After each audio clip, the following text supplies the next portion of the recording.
প্রিয়তম সু, মেঘপিয়নের ডাক মারফত খবর পেলাম তোমার আজ মন ভালো নেই।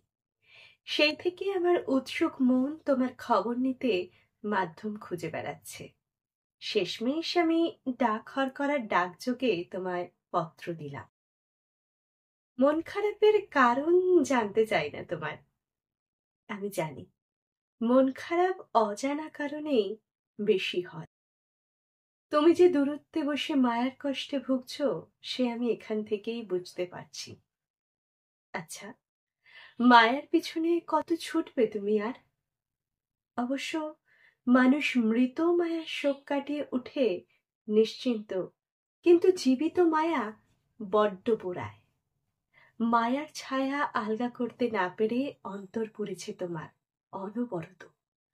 যখন মায়া তোমার পিছনে ছায়ার মতো তাড়ায়, তখন তুমি আকাশের দিকে তাকিয়ে একটা দীর্ঘশ্বাস ছেড়ো আর বলো, আকাশ, আমায় তোমার মতো বিশাল করো, যেন শত দুঃখ আঘাত আমি বুকে জড়িয়ে রেখে ঋতু পরিবর্তনের মতো পরিবর্তিত হতে পারি।